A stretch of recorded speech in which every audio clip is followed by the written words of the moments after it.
కార్యక్రమం. నిన్న మనం 61వ పాఠం సగంలో ఆపివేయబడినది. మనం ఆపలేదు, ఆపివేయబడినది. అందువల్ల మిగతాది కొనసాగింపుగా ఈ రోజు కూడా 61వ పాఠము మిగిలినది చెప్పుకుంటున్నాం. 16/8/2022 మంగళవారము సాయంత్రం 4:30 గంటలు.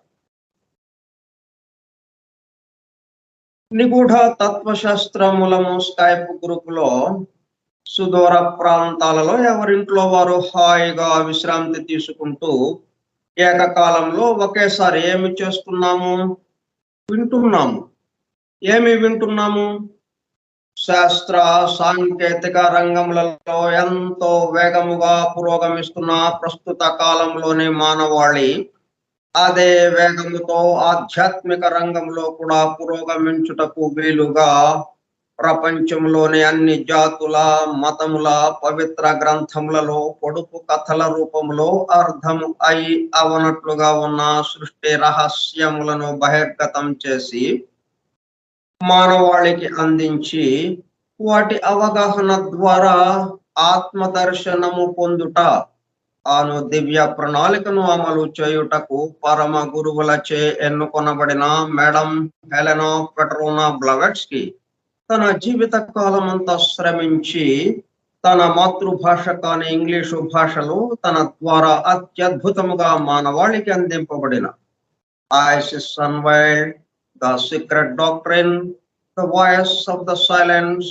The Key to Theosophy గ్రంథములు అధ్యయనము చేసి వాటిలో ఇవ్వబడిన విషయములు పూర్తిగా అర్థము కాకపోవుటచే అతి నిగూఢములైన సృష్టి రహస్యములు వాటి మూలము గ్రంథ హృదయమును చేరు పద్ధతులు తెలుసుకోవాలనే తీవ్ర ఇచ్చగల కొందరు సత్యాన్వేషకులు ఆమె చివరి సంవత్సరాలలో ఆమె వద్దకు చేరి ఆమెతో సంభాషించుతూ ప్రశ్న సమాధానము సంవాద రూపంలో ఎన్నో నిగూఢములైన విషయములను మరింత లోతుగా తెలుసుకుని సత్యమును చేరుటకు ప్రయత్నించారు.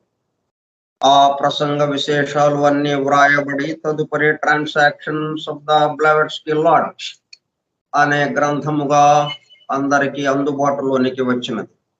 తదుపరి వాటిని collected writings of Blavatsky volume 10 లో చేర్చడం జరిగినది.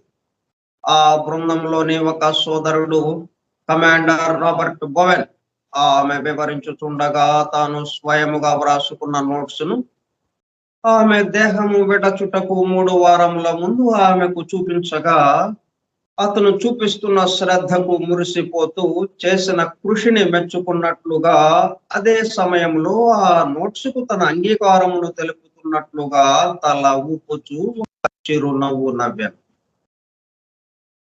తదుపరి కాలంలో మరుగున పడిపోయిన ఆ నోట్స్ ను 40 సంవత్సరముల తదుపరి వారి కుమారుడు కెప్టెన్ పిజి బోవెన్ వెలుగులోనికి తీసుకువచ్చి దివ్య జ్ఞాన అధ్యయన పరులకు భవిష్యత్తు తరాలకు ఎంతో మేలు చేశారు. 1932 సంవత్సరంలో థియోసఫీ ఇన్ ఐర్లాండ్ మ్యాగజైన్ లో ప్రచురింపబడినది. ఆ తదుపరి madam Blavatsky on how to study theosophy అనే పేరుతో చిన్న బుక్లెట్ రూపంలో అందుబాటులోనికి వచ్చినది.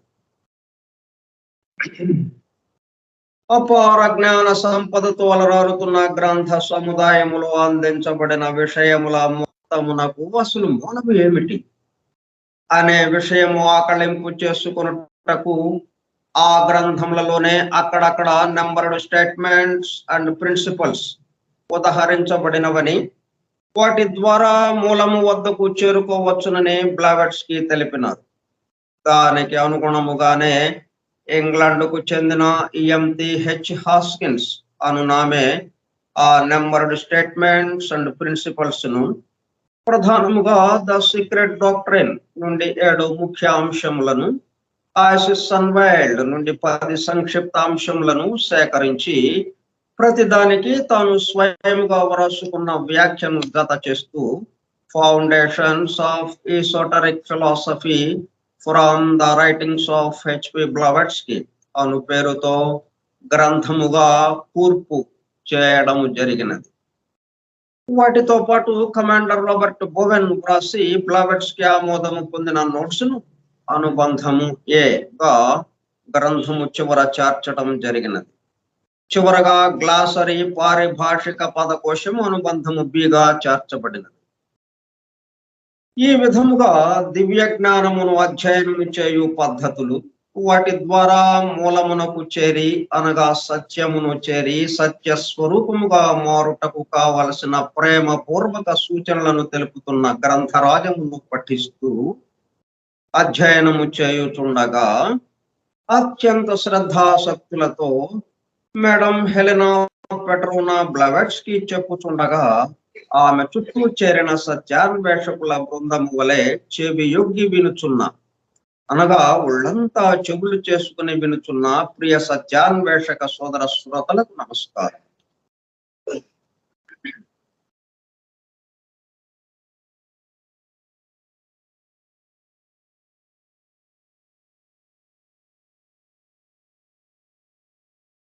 ప్రార్థనా గీతాలు, కార్యక్రమ వివరణ ఇదంతా ఏంటంటే, మనం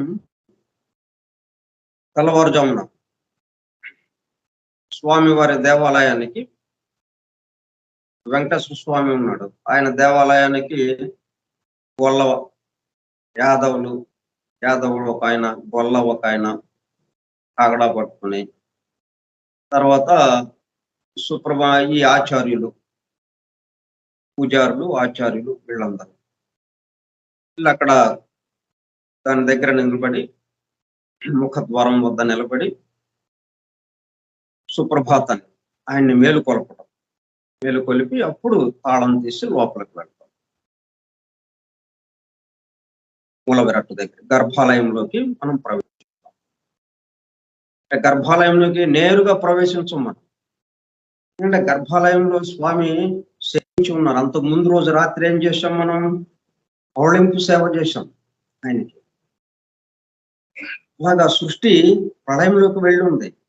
సృష్టి మరలా మేల్కొనటం అన్న పద్ధతిలోకి మనం తీసుకొస్తున్నాం. స్వామిని మరలా మేల్కొల్పుతున్నాం అన్నట్టుగా అనమాట. అలాగా మనం ఈ గంట సేపు కార్యక్రమానికి సంబంధించి మనలో దాన్ని చెప్పిన పాఠాన్ని మనం గ్రహించడానికి వీలుగా, మనలో అది మేల్కొనటానికి వీలుగా ఇదంతా చేస్తున్నాం.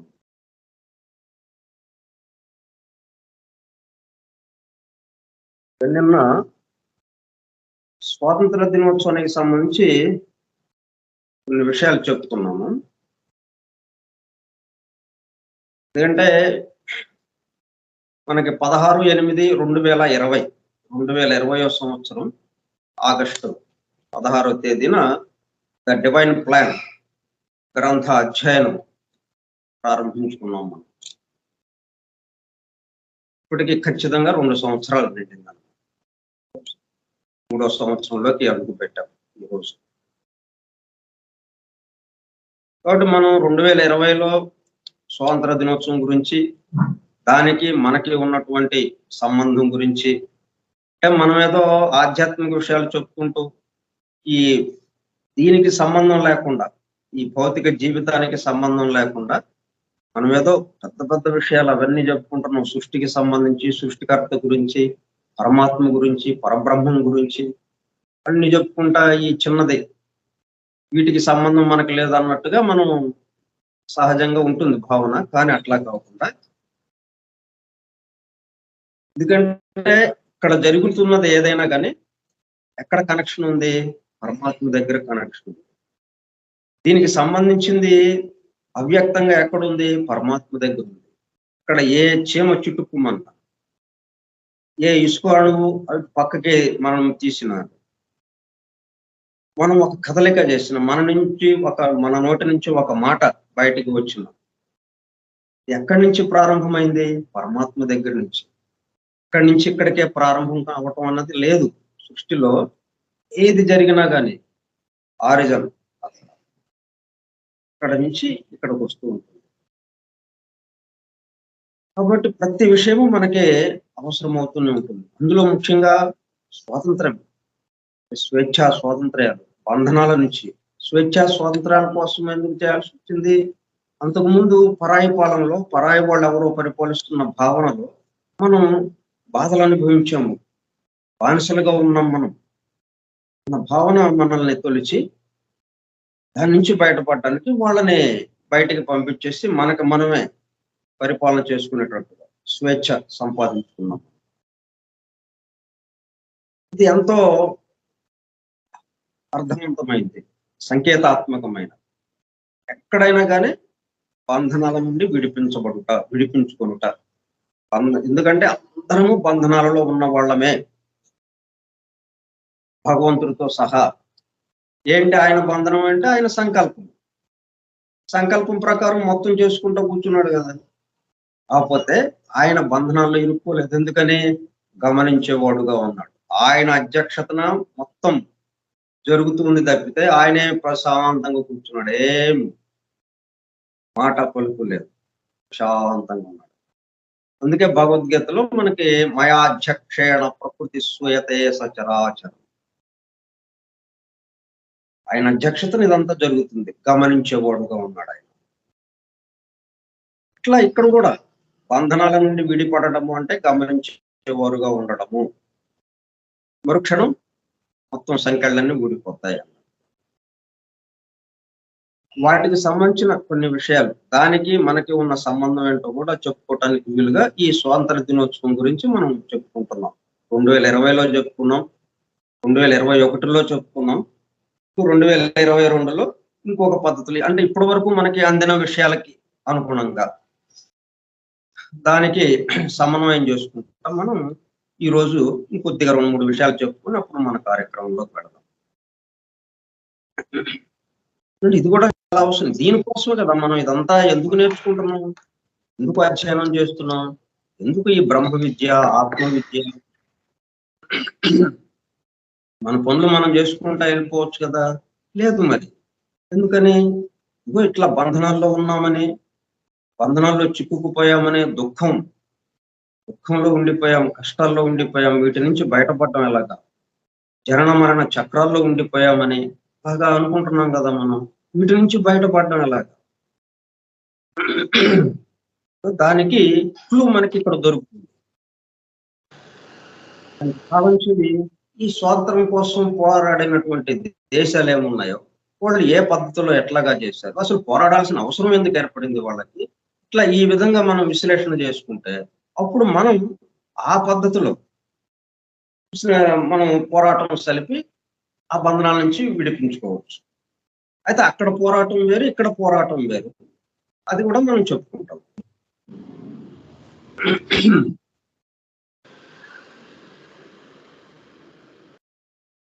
ఈ స్వాతంత్ర సమరం కోసం పోరాటం ఎలా జరిగింది, ఎందుకు స్వాతంత్రం కోసం పోరాటం చేయాల్సి వచ్చింది? ఇన్ని వందలు, వేలు, లక్షల మంది తమ ప్రాణాలను త్యాగం చేశారు. అంతమంది జైలుకి వెళ్ళి కొరడా దెబ్బలు తిని ఎంత హింసల పాలు చేసుకున్నారు, ఎంత హింసల పాలు పడ్డారు, ఎంత బాధలు అనుభవించారు. 100 సంవత్సరాల పాటు రకరకాల పద్ధతుల్లో బాగా బ్రిటిష్ వాళ్ళ మీద పోరాటం జరిపితే ఇప్పుడు మనకి 1947 ఆగస్టు 15 మనకి స్వాతంత్రాన్ని ప్రకటించారు. వెనక అంత శ్రమ ఉన్నది. ఇదంతా ఎలా జరిగింది? ముందు మనం బాధలు పడుతున్నాము అని తెలిసింది. వాళ్ళు వచ్చి మనల్ని పరిపాలిస్తూ, మనల్ని తక్కువగా చూస్తూ, మనల్ని హింసిస్తూ ఇలాగ చేసేటప్పటికల్లా మనకు బాధ కలిగింది. సో బాధలు పడుతున్నామని తెలిసింది. ఆ బాధలకు కారణము పరాయి పాలన అని తెలిసింది. దానితో పరాయి పాలన నుండి విముక్తి పొందడానికి స్వాతంత్ర ఉద్యమం మొదలు పెట్టారు. దాదాపు 100 సంవత్సరముల పాటు వివిధ విధానాలతో జరిపిన సుదీర్ఘ పోరాటం తర్వాత స్వాతంత్ర్యం సిద్ధించింది. పరిపాలకులను మనమే ఎన్నుకొని స్వేచ్ఛగా జీవిస్తున్నాం. అభివృద్ధి పథం చేసి క్రమక్రమంగా అడుగులు వేస్తున్నాం. ఇది మనకి ఇక్కడ జరిగిన సిచ్యువేషన్, ఇక్కడ జరుగుతున్నది. ఈ 75 సంవత్సరాల్లో మనం గమనించింది ఇది. 75 సంవత్సరాలకి ముందున్న పరిస్థితి మనకి స్వతంత్రం ప్రకటించిన తర్వాత ఇప్పుడున్న పరిస్థితి ఇలాగా ఉంది. అంతవరకు బాగుంది. దీనిని మనకు అన్వయించుకుంటే మొదటగా మనకేం తెలియాలి? బాధలు పడుతున్నామని. మనం బాధలు ఉన్నాయి గానీ, ఇదిగో వాళ్ళ నుంచి మనకు బాధలొచ్చినాయి. ఆ పక్క వాళ్ళ నుంచి, వీళ్ళ నుంచి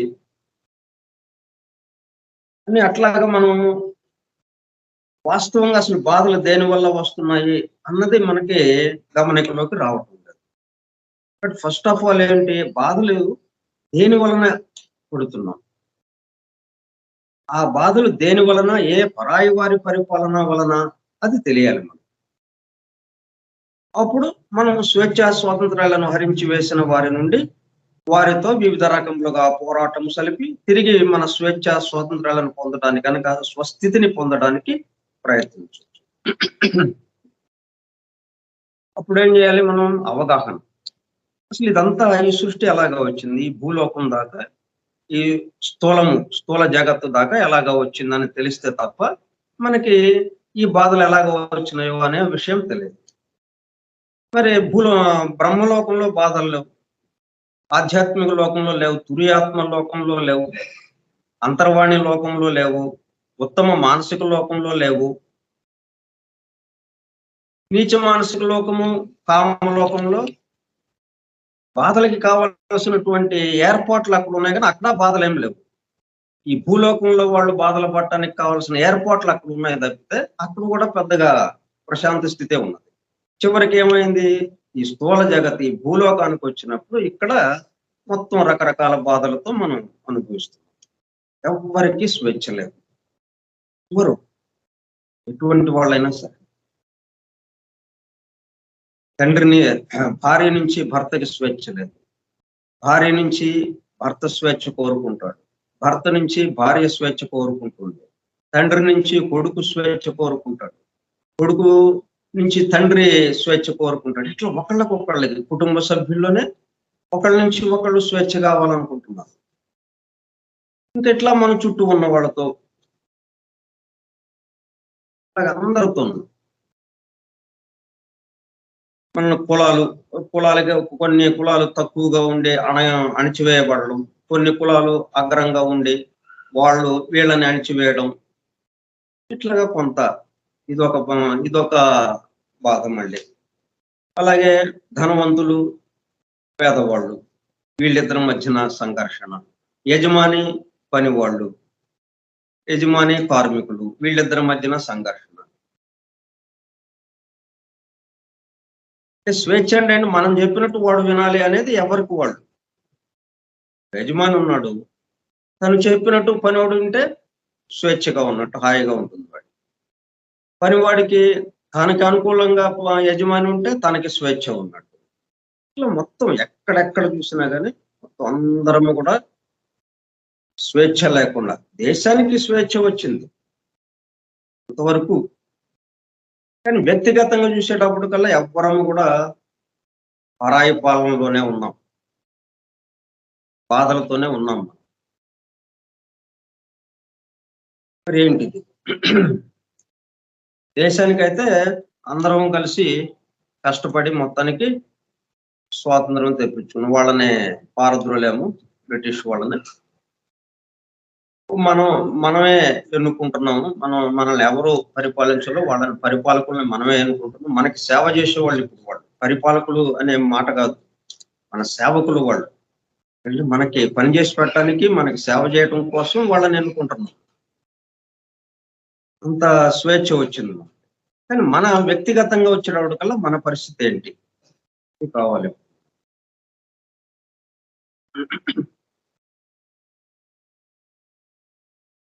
ఇప్పుడేంటనమాట, ఈ మానవ స్థితి అసలు ఎలాగో వచ్చింది.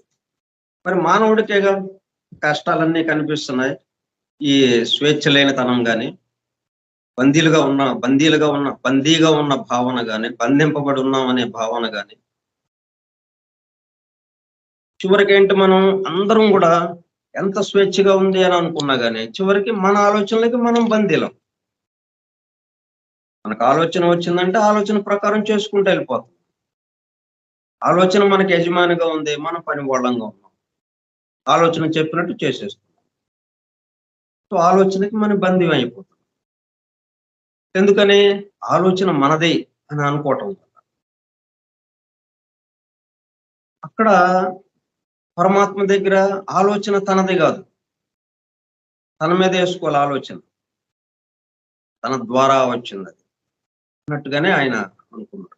సో బంధింపబడాల ఆయన, తన ద్వారా వచ్చింది, జరగాల్సింది జరుగుతూ ఉన్నది. అట్లా మనం ఆ గమనించటము, మన ద్వారా జరుగుతున్నది ఇది అనుకోవటము, దాంట్లోకి రావాలి. అంటే దాంట్లోకి రావాలంటే ముందు ఈ ఏర్పాటు తెలియాలి మనకి. అసలు ఈ మానవ స్థితి దగ్గర నుంచే ఎందుకు ఈ కష్టాలు వచ్చినాయి, జంతు స్థితి దాకా ఇటువంటి విషయాలు ఏమీ మనకి లేవు. అంటే మనం మొదటి ప్రసారం ద్వారా ఈ లోకాలు ఏర్పడటం, లోకాలు ఏర్పడిన తర్వాత ఈ రెండో జీవ ప్రసారం ద్వారా ఆయా లోకాల్లోని అణువుల్ని సంయోగం చేసి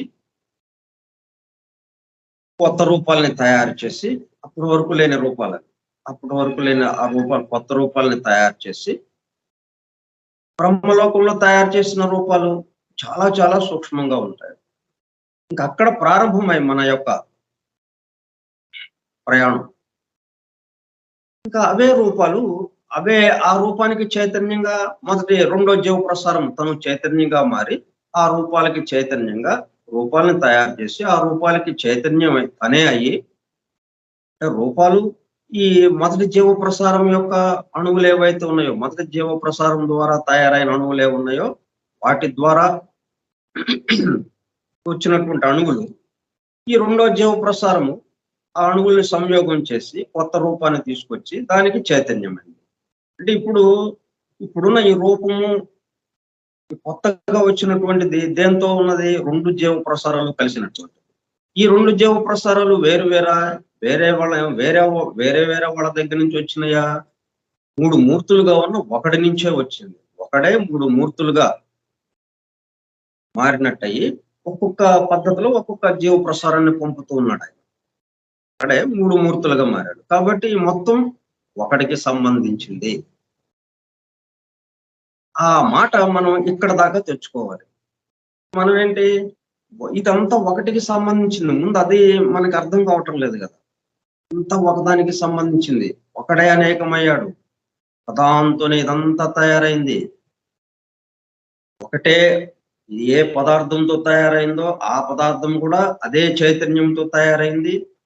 దాన్ని నడిపేది అదే చైతన్యము. రూపము తనంతటికి తను నడవదు కాబట్టి అది సపరేట్ అనుకుంటున్నాం. కానీ ఆ రూపానికి సంబంధించిన పదార్థం ఎక్కడి నుంచి వచ్చింది? మొదటి జీవ ప్రసారం. మొదటి జీవ ప్రసారం అంటే ఆ మూర్తి నుంచే, ఆ పరమాత్మ నుంచే వచ్చింది. అట్లాగే రెండో జీవ ప్రసారము చైతన్యంగా అయింది. రూపాలు అదే పెట్టుకుంది, చైతన్యము అదే అయింది. కాబట్టి మొత్తంగా చూసుకుంటే మనం ఇక్కడ ఏది చూసినా కానీ చోటు మొత్తం దేనితో నిండి ఉన్నది. అట్లా మనం అవగాహన చేసుకుంటూ వస్తే అప్పుడు ఇవన్నీ ఎగిరిపోతాయి. ఈ బంధనాలని, ఈ స్వేచ్ఛా స్వాతంత్ర్యాల కోసం పోరాటాలు, ఆరాటాలు అన్నీ ఎగిరిపోతాయి. ఇవన్నీ ఏంటి? అవగాహన లేకపోవడం. సృష్టి యొక్క అమరిక కూర్పుకి సంబంధించినటువంటి అవగాహన మనకి అందుబాటులో లేకపోవడం వల్ల ఇది ఇంత గొడవగా అయిపోతాం మనకి. దీన్ని మనం అవగాహన ద్వారా తీసుకురావడానికి ప్రయత్నం చేస్తున్నాం. సీక్రెట్ డాక్టర్ అందుకు ఇచ్చారు. పూర్తి సృష్టి యొక్క దాదాపుగా ఇవ్వవలసినంత రహస్యాలన్నీ దాదాపుగా ఇచ్చేశారు. 4వ రౌండ్ వరకు ఏమేంటి జరిగిందో వచ్చేసింది. ఇంక ఇదే పద్ధతిలో 5, 6, 7 రౌండ్స్ జరుగుతుంటాయి. పద్ధతి అదే. ఇక ఎక్కడ ఏది ఎట్లా జరిగినప్పటికీ మొత్తం ఉన్నది ఏంటి? ఇదంతా ఎవరితో ఉన్నది? ఎక్కడ జరుగుతున్నది? ఆయనలోనే జరుగుతున్నది. ఆ ఒకటిలోనే జరుగుతూ ఉన్నది. అది మనం గుర్తుపెట్టుకున్నామంటే ఇంకెక్కడ కన్ఫ్యూషన్ ఉండదు. ఇప్పుడు మనకి మానవ స్థితి రాగానే కష్టాలు వచ్చేస్తాయి. అరిషడ్ వర్గాలనే కోపము, ద్వేషము, పగ, ఈర్ష్య, అసూయ, మోసము, దగ, వంచన, ఒకళ్ళం హింసించుకోవటం ఇవన్నీ ఏర్పడ్డాయి ఇక్కడికి వచ్చేటప్పుడు. ఎట్లా వచ్చినాయి ఇవి అంటే, ఇప్పుడు దేహం ఎలాగొచ్చింది మనకి, ఈ దేహంలో ఉన్న జీవాత్మ ఎలాగ ఉంది, ఈ దేహానికి సంబంధించినటువంటి దేహాత్మ ఎక్కడిది, దాని గురించి కొద్దిగా ఆలోచిస్తే ఇవే కదా మనం చెప్పుకుంటున్నాము. జంతు స్థితి దాకా ఆ రెండో జీవ ప్రసారం బ్రహ్మలోకం నుంచి మొదలుపెట్టి రకరకాల రూపాలను తయారు చేసింది అక్కడ. ఆ రూపాలనే కిందకి దిగుతూ దిగుతూ ఆ లోకానికి తగిన రూపాలుగా మారుస్తూ వాటిని అభివృద్ధి పరుస్తూ మనకి ఖనిజానికి వచ్చేసింది. ఈ ఖనిజం దగ్గరకు వచ్చేటప్పటికల్లా ఈ ఖనిజాన్ని ఉపయోగించుకునే వాళ్ళు ఇక్కడ మానవులు ఉండిపోయేటప్పటికి అక్కడి నుంచి బాధ అనేది ప్రారంభమైంది.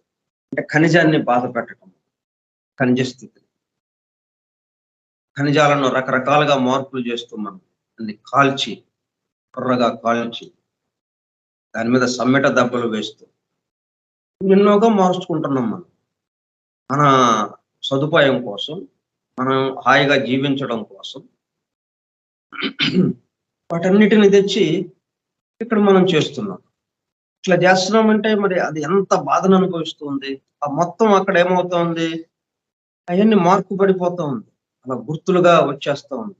అణగారిపోతూ ఉన్న కోరికలుగా, బాధలుగా, అణగారిపోతున్న బాధలు, అనగా అణచబడి వేయబడిన బాధలు, ఇట్లాగా అవి గుర్తులుగా ఉండిపోతాయి. సరే నెమ్మదిగా అయితే అది దానికి ఉపయోగమైంది. దానివల్ల అట్లా ఇతరులకు మానవుడికి ఆ ఖనిజ స్థితి ఉపయోగపడడం వల్ల ఏం జరిగింది, వృక్ష స్థితికి అది పరిణామంలో అభివృద్ధి చెంది వృక్ష స్థితికి రావడానికి అది ఉపయోగపడింది. లేకపోతే అది అక్కడే ఉండేది ఖనిజం లాగా, ఖనిజ స్థితిలోనే ఉండేది, ఇంకంతే ముందుకు రావడానికి అవకాశం లేదు. అట్లా బాధలు అనుభవించడం వల్ల ఏం జరిగింది, వృక్ష స్థితికి వచ్చింది. వృక్ష స్థితిలో మళ్ళీ ఎన్నో బాధలు ఇక్కడ, అవి కూడా మళ్ళీ అలాగా అణగారిపోయినవి, అణచివేయబడినవి, అవన్నీ అలాగా మొత్తం పేరుకుపోతూ ఉన్నాయి అన్నమాట. అవన్నీ గుర్తులుగా ఇక అక్కడి నుంచి జంతు స్థితికి వచ్చింది. అక్కడ అలాగే. కానీ ఎందుకు పేరుకుపోతున్నాయి, ఎదిరించడానికి లేదు, తిరిగి ప్రతిస్పందించడానికి లేదు, తన భావాన్ని వెలుగుచ్చడానికి, తన కోపాన్ని వెలుగుచ్చడానికి, తన ప్రేమను వెలుగుచ్చడానికి ఎక్కడ ఏమీ అవకాశం లేకుండా ఉంది. బాగా అణచివేయబడి ఉంది. సరే జంతు స్థితి వరకు వచ్చింది. జంతు స్థితి వరకు వచ్చిన తర్వాత ఇక్కడ ఈ జంతు స్థితిలో పరిణామం చెందుతూ అత్యున్నతమైనటువంటి జంతువుల నుంచి అలా సామూహిక ఆత్మ నుంచి ఇప్పటి వరకు ఏంటి, సామూహిక ఆత్మగా ఉంది. ఒక్కొక్క జాతికి సంబంధించి ఒక ఆత్మ అన్నట్టుగా ఉంది. ఇక్కడ విడిపడిన ఆత్మగా మారింది. అభివృద్ధి చెంది ఆ విడిపడిన ఆత్మ నుంచి అదేమైందనమాట, ఇక జంతు స్థితికి వెళ్ళలేని, వెనక్కి వెళ్ళలేని స్థితికి వచ్చిందనమాట. అంతగా అభివృద్ధి చెందింది. అప్పుడు అది దేహాత్మగా ఉండి మనకి నరుడికి అంటే మానవుడికి ఉపాధిగా అది రెడీగా ఉందన్నమాట, సిద్ధంగా ఉంది. మానవుడికి దేహంగా ఉండి పనిచేయటానికి కావాల్సిన ఏర్పాటుకి చక్కగా తయారై ఉందన్నమాట. అప్పుడు జీవాత్మ ఏం చేయాలి, మూడో జీవ ప్రసారం. మొదటి జీవ ప్రసారము లోకాలు తయారై, రెండో జీవ ప్రసారము ఆ లోకాలకు సంబంధించిన సంయోగ శక్తితో వచ్చి ఆయా లోకాల్లో ఉన్న అణువుల్ని సంయోగం చేసి కొత్త రూపాలని తయారు చేసి వాటికి చైతన్యంగా తానే ఉంటూ ఇదిగో ఇలా జంతు స్థితి దాకా వచ్చింది. అక్కడికి ఆ ఇద్దరు పని పూర్తయిపోయింది. ఇప్పుడు ఈ మూడో జీవ ప్రసారం అట్లా సిద్ధంగా ఉంది. అక్కడ ఉత్తమ మానసిక లోకం అక్కడ దాకా వచ్చింది. తుర్యాత్మ లోకం నుంచి, అక్కడి నుంచి ఆధ్యాత్మిక లోకం, అక్కడి నుంచి అంతర్వాణి లోకం, అక్కడి నుంచి ఉత్తమ మానసిక లోకంలో కారణ శరీరం తయారు చేసుకుని ఆత్మ బుద్ధి మనస్సుతో కూడినటువంటి జీవాత్మ కారణ శరీరంతో సిద్ధంగా ఉందన్నమాట భూలోకానికి దిగటానికి. భూలోకానికి దిగాలంటే దానికి భూలోకంలో ఒక ఉపాధి కావాలి, ఒక శరీరం కావాలి. అది ఇగో ఈ జంతు ఆత్మ ఏదైతే ఉందో అది దేహాత్మగా సిద్ధంగా ఉండేటప్పుడు కల్లా దాంట్లోకి దిగటం కోసం ఇది నీచ మానసిక లోకంలో మానసిక శరీరాన్ని తయారు చేసుకుని, కామలోకంలో కామ శరీరాన్ని తయారు చేసుకుని, అప్పుడు కిందకి దిగింది. దిగి ఈ ఉపాధిలోకి వచ్చింది. ఈ దేహంలోకి వచ్చింది. ఇప్పుడు మన దేహము అది ఒక అవగాహన వచ్చింది కదా మనకి.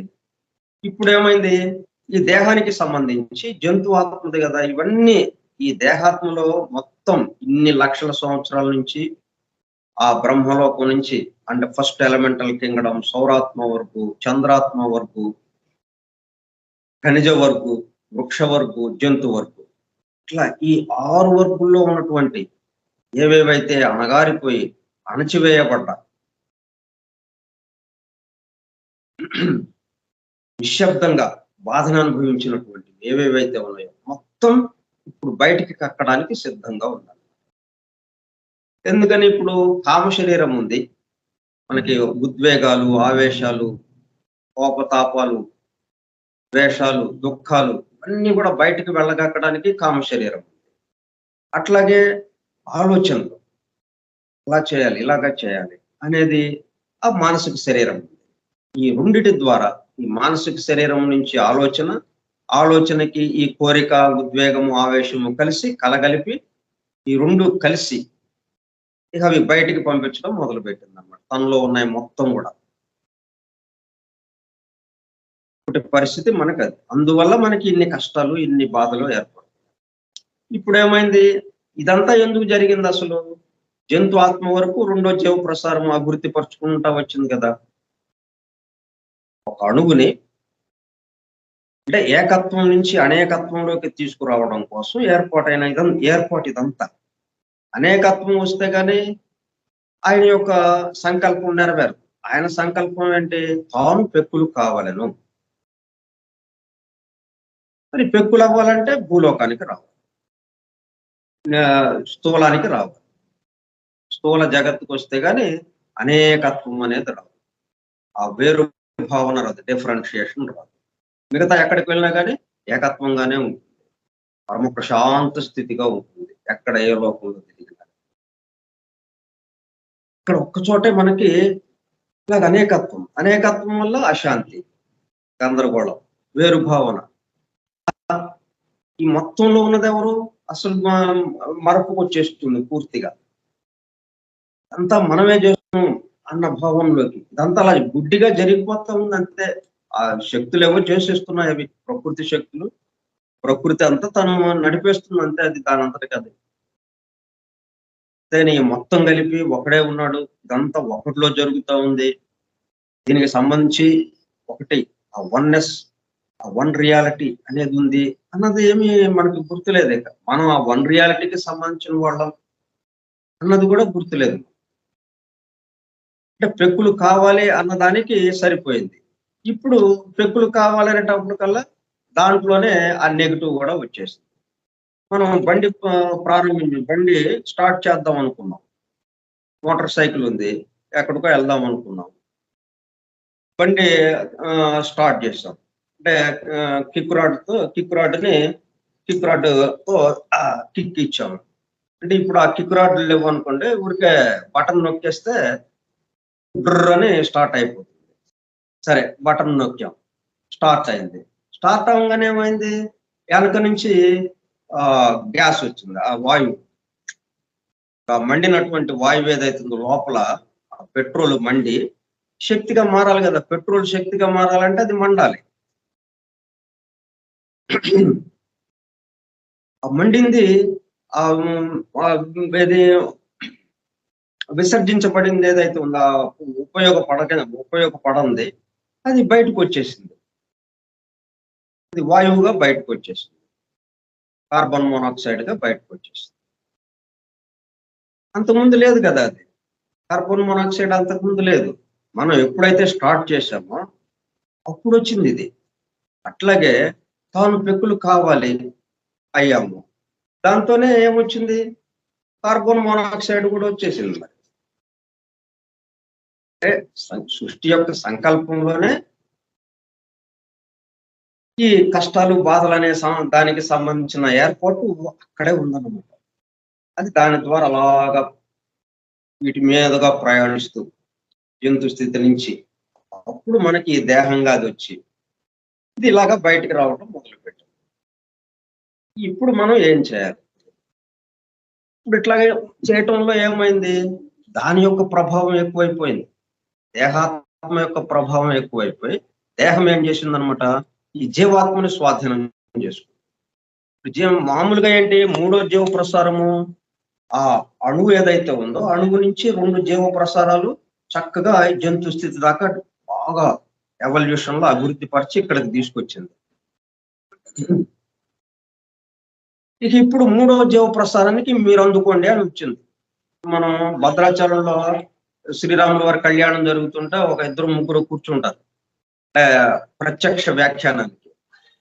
ఒక ఆయన చెప్తాడు కొంతసేపు ప్రత్యక్ష వ్యాఖ్యానం, ఇగో ఇలాగైంది, ఇలాగా స్వామి వారిని ఇలాగ ఊరేగిస్తున్నారు, అమ్మవారిని ఇట్లా కూర్చోబెట్టారు, ఇక్కడ అయ్యవారిని ఇక్కడ కూర్చోబెట్టారు అని అక్కడ అలాగా జరిగినట్టుగా మనం చుట్టూ ఎక్కడా లేకపోయినా కానీ అక్కడెక్కడో జరుగుతూ ఉంది, అది మనకి కళ్ళకు కట్టినట్టుగా ఆయన వ్యాఖ్యానిస్తూ వివరిస్తూ వర్ణిస్తూ మనకి చెప్తుంటాడు.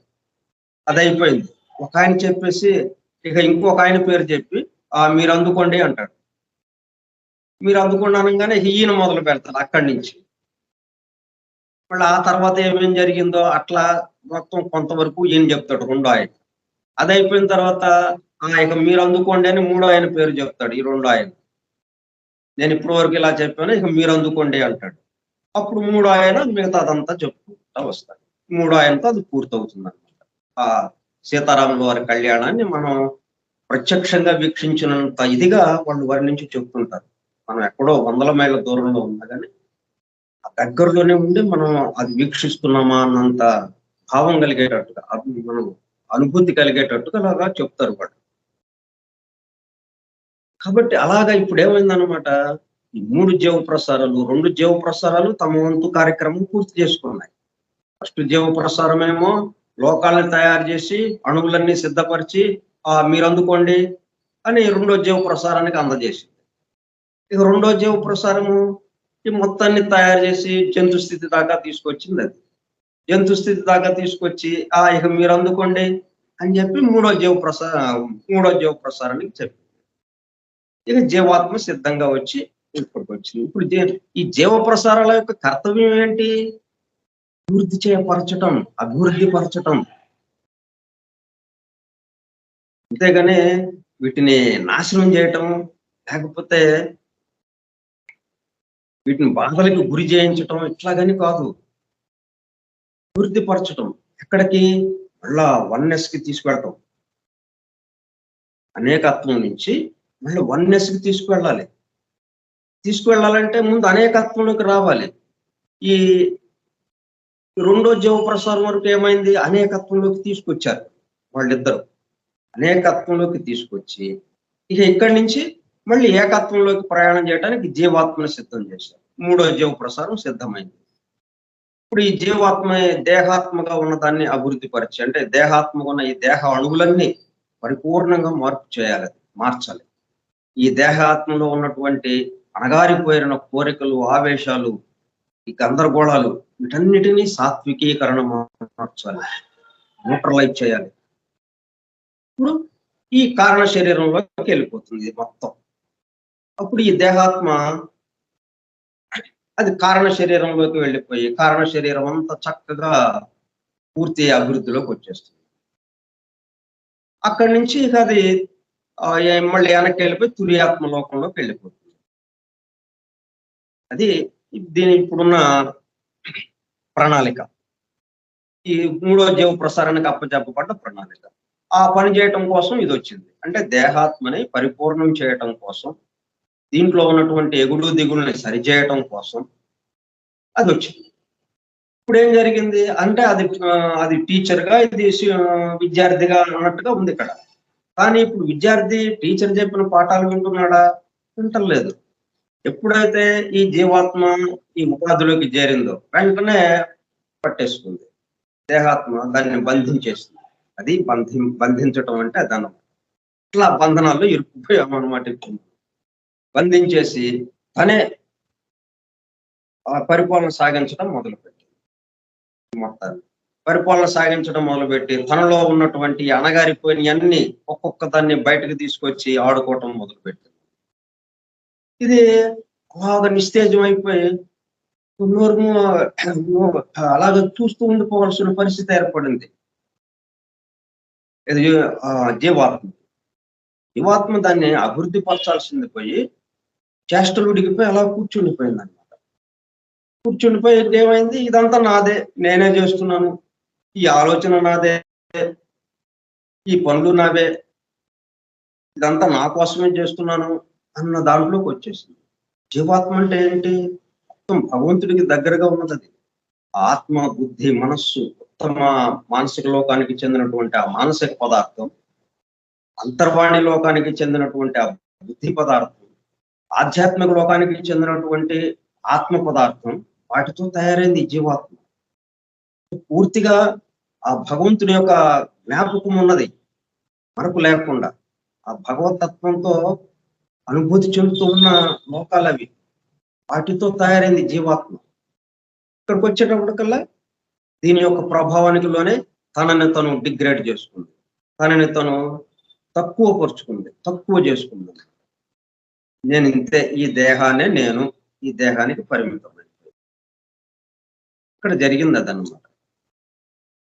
ఇప్పుడు బ్రిటిష్ వాడు వచ్చి ఇంత విశాలమైన సువిశాలమైన భారతదేశం, సర్వ సంపదలతో తుడిదొగుతున్నటువంటి భారతదేశం, ప్రకృతి సంపదలతో, నదులు, అడవులు, అలాగే ఖనిజాలు, ఇక్కడ ఉన్నటువంటి సంపద మిగతా ఎక్కడా లేదేమో అన్నంత ఇదిగా ఉన్న భారతదేశాన్ని శుభ్రంగా వచ్చేసి వాళ్ళు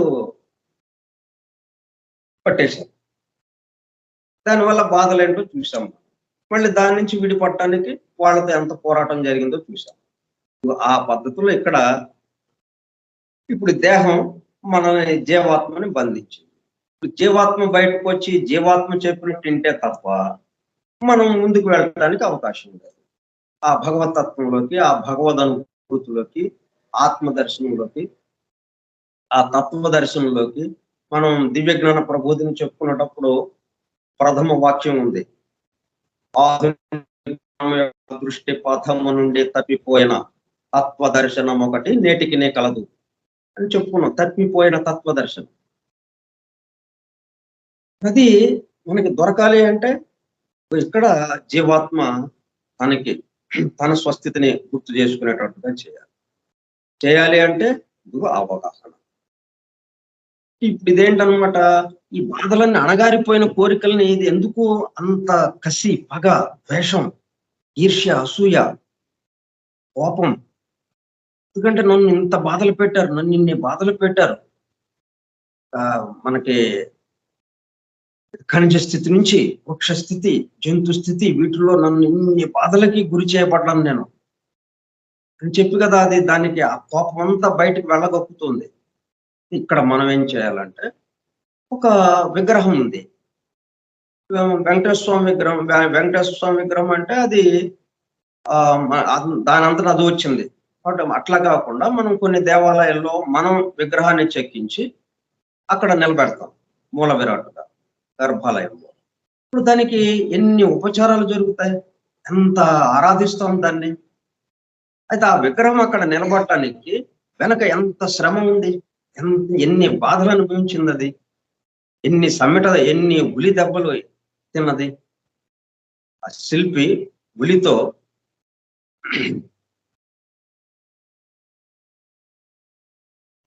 అలాగా కొడుతూ ఉంటే, సుత్తితో ఉలిని ఆ రాయి మీద పెట్టి ఆ ఉలి మీద సుత్తితో అలాగా కొడుతూ ఉంటే ఇన్ని దెబ్బలు దానికి, రాతికి. అవన్నీ కదా మనకి ఇప్పుడు అణగారిపోయిన అవన్నీ ఏంటి, అవే కదా దెబ్బలే. అలాగా నన్ను ఇన్ని దెబ్బలు కొట్టారు, అది కదా దాని ఇది. కానీ ఆ దెబ్బల వల్ల ఏమైంది, ఒక చక్కటి శిల్పం తయారైంది. ఆ శిల్పాన్ని తీసుకెళ్ళి ఏం చేశారు, గర్భాలయంలో మూల విరాట్టుగా నిలబెట్టారు. నిలబెడితే పొద్దున్న మేలుకొలుపు నుంచి రాత్రి పౌళింపు సేవ వరకు ఎన్నెన్నో సేవలు, లక్షల మంది భక్తులు దర్శించడానికి రావడం, ఆయనకి అన్ని అలంకారాలు. ఎంత హైయెస్ట్ స్టేజ్కి వెళ్ళిపోయింది అది. ఈ బాధలు దేనికి? అభివృద్ధి చెందటం కోసం. మీరు ఇంత ఈ జంతు స్థితి దాకా అనుభవించిన బాధలన్నీ దేనికి? ఒకటే ఒక్క సమాధానం, మీరు అభివృద్ధి, ముందుకు అడుగు వేయటం కోసం. ముందుకు అడుగు వేశారు. ఆ బాధల వల్ల, అన్ని ఉలి దెబ్బలు తినడం వల్ల, ఆ సుత్తి దెబ్బలు తినడం వల్ల చక్కటి విగ్రహం తయారైంది ఇక్కడ. అలాగా దెబ్బలు తినకపోతే మామూలు రాయిలాగా ఉంటుంది అంతే. దాన్ని ఎవరు చూస్తారు అసలు?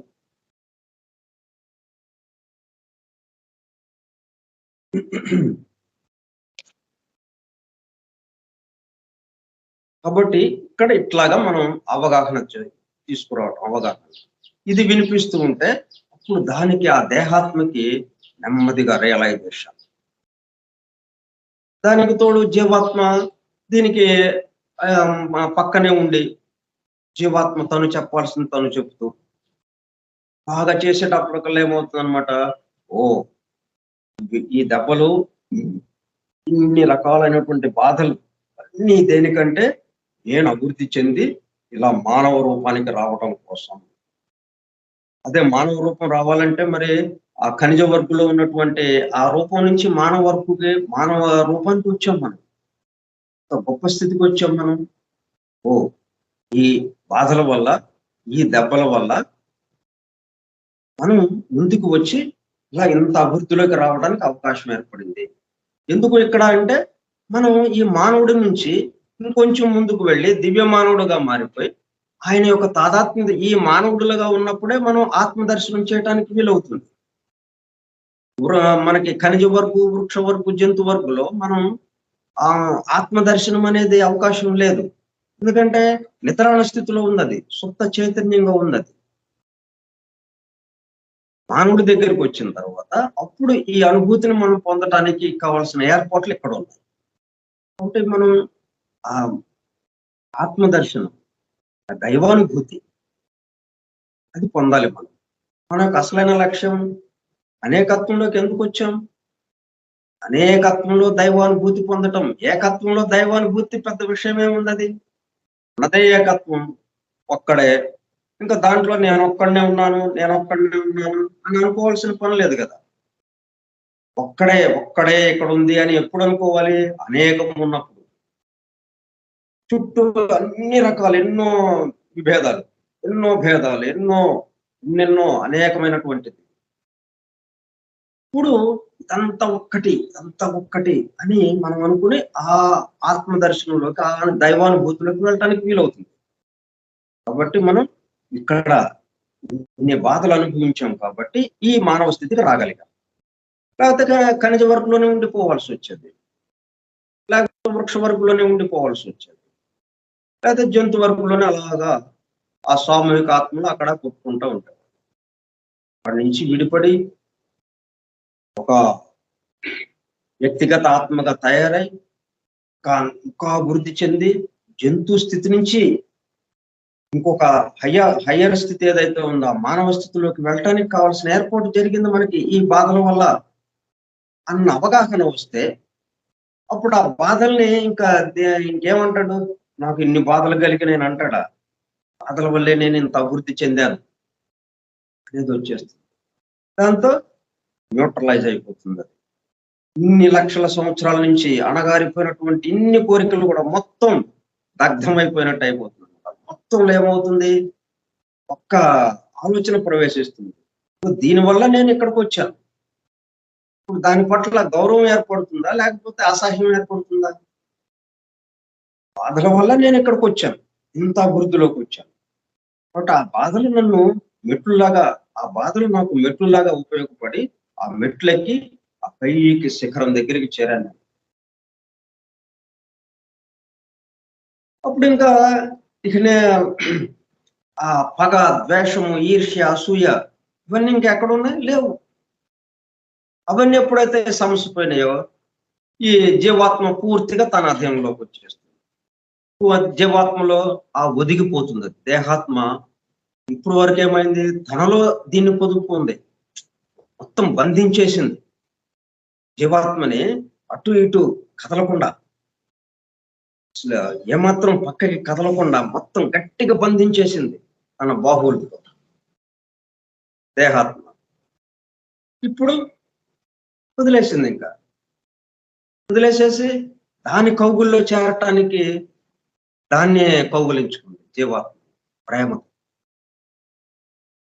నన్ను నీతో పాటు అలాగా భగవంతుడి దగ్గరికి తీసుకెళ్ళు అన్నట్టుగా మార్పు వచ్చేసింది. ఇది స్వేచ్ఛ స్వాతంత్ర్యము దానికోసం అన్నమాట. స్వేచ్ఛ స్వాతంత్రాలు ఎందుకోసం? మనం అనుభూతి చెందటం కోసం, దైవానుభూతిలోకి వెళ్ళడం కోసం. కాబట్టి ఈ అవగాహనతో మనకేమవుతుందన్నమాట, ఇక్కడ మన యొక్క విషయాలే మారిపోతాం. మన ఆలోచనలు మార్పు వచ్చేస్తుంది. మనమేమేమి ఆలోచనలు మార్చాం. ఈ ఆలోచన రావాలి, మంచి ఆలోచనలు రావాలి, చెడ్డ ఆలోచనలు రాకూడదు. చెడ్డ ఆలోచనలు అక్కడ ఉండు, తలుపేసేయండి. చెడ్డ ఆలోచనలు వస్తున్నాయి, తలుపేసేయండి. ఇటు తలుపు తీయండి, ఇటు మంచి ఆలోచనలు వస్తున్నట్టున్నాయి, ఇటు తలుపు తీయండి. ఏం లేదు, మంచి లేదు, చెడు లేదు.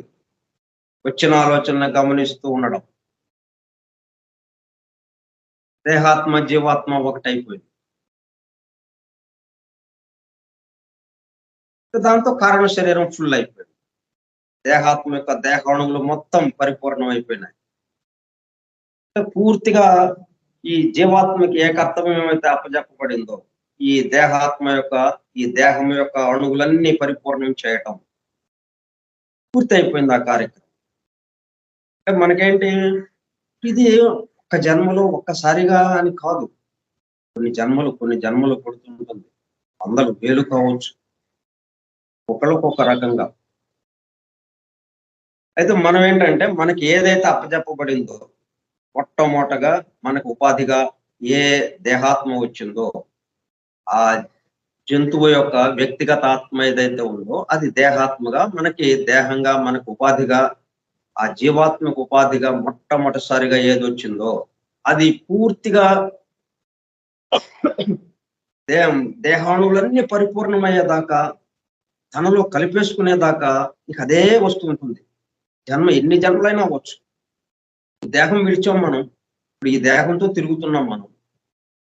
సరే, పాత వదిలేద్దాం, ఈ దేహంతో తిరిగాం. ఇప్పుడు ఈ దేహం కొన్ని రోజులకి ఏదో ఒక రోజున మనం వదిలేస్తాం. వదిలేసిన తర్వాత ఏమవుతుంది? దేహం, ఈ దేహాత్మ అలాగుంటుంది. ఆత్మ వీటికి సంబంధించినటువంటి అణువులన్నీ కూడా ఎక్కడికక్కడికో వెళ్ళిపోతాయి. దేనికి సంబంధించింది అది. మొత్తం 5 ఉన్నాయి కదా పంచభూతాలకి దేనికి సంబంధించింది దాంట్లోకి వెళ్ళిపోతుంది. అంటే అక్కడి నుంచి తెచ్చుకున్నాం కదా మనం, దానికి తగ్గట్టుగా అక్కడికి వెళ్ళిపోతాయి. వీటికి సంబంధించి మొత్తం గుర్తు ఎక్కడ ఉంటుంది? ఆత్మలో ఉంటుంది, దేహాత్మలో. అది అలాగా ఉంటుంది. మళ్ళీ మనం ఈ జీవాత్మ మరణానంతర స్థితిలో తెలుసుకున్నాం మనం. అక్కడ పైకి వెళ్ళిన తర్వాత మళ్ళీ కారణ శరీరంలో ఉండే మళ్ళీ కిందకి దిగినప్పుడు ఈ దేహాత్మ రెడీగా ఉంటుంది.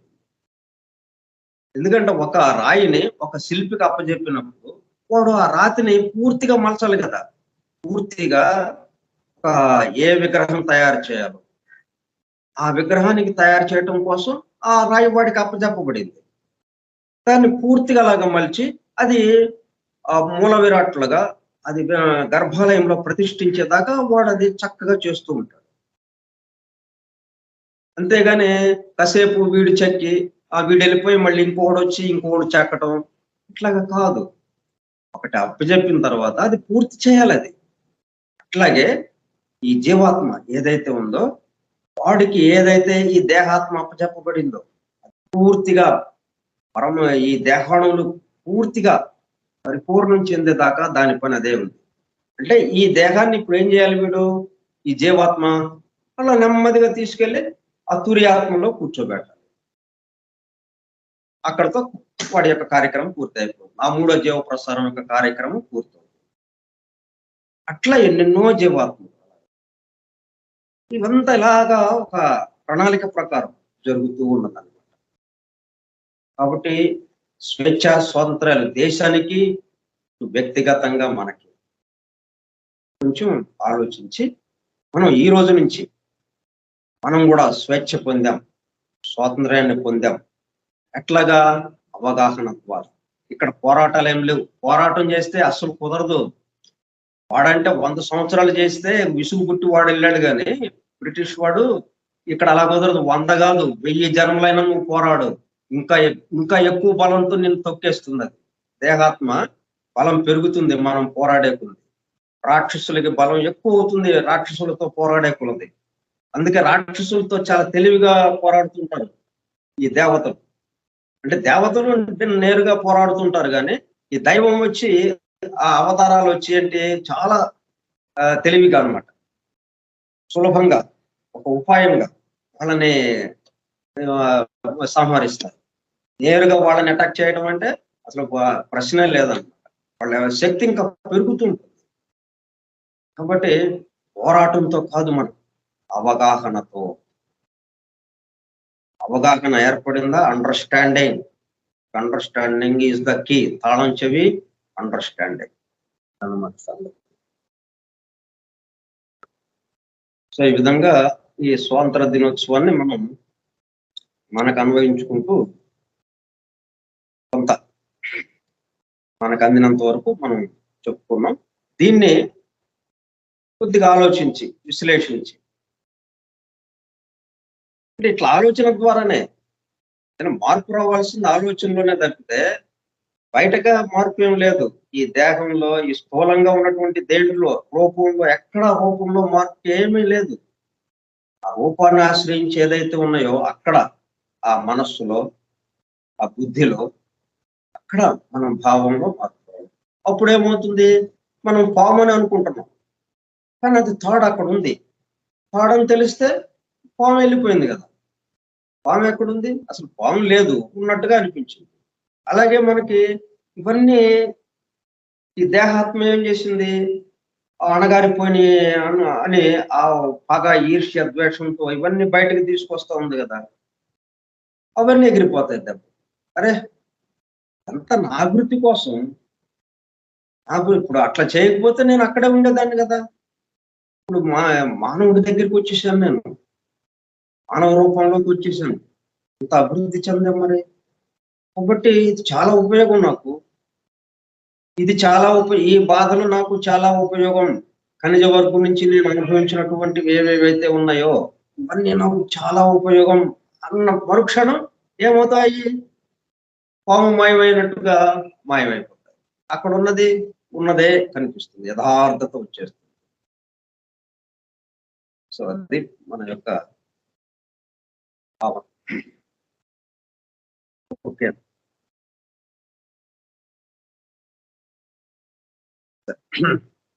ఇది కూడా పాఠంలో భాగమే. సీక్రెట్ డాక్టర్ చదువుకోవటం అంటే ఏదో దాంట్లో ఉన్న విషయాలు మనం చెప్పుకునే చాలా గొప్ప విషయాలు ఉన్నాయండి దాంట్లో వా అనుకునే ఇంటికి వెళ్ళిపోవటం కాదు. మనం రావాలి, మనకి మరుక్షణం పాము వెళ్ళిపోవాలి, తాడక్కడ ఉండాలి, ఎగిరిపోవాలి. దైవ భావన, దైవానుభూతి నిండిపోవాలి ఈ క్షణంలోనే. దానికోసం ఈ అధ్యయనం. ఊరికే వివరాలు చెప్పుకోవటం దేనికి, సహాయపడటం కోసం. అది ఆ వివరాలు చెప్పుకోవటం వల్ల మనకేమైంది, ఒక అవగాహన కలిగింది. సృష్టి యొక్క అమరిక ఎలా ఉందన్నమాట.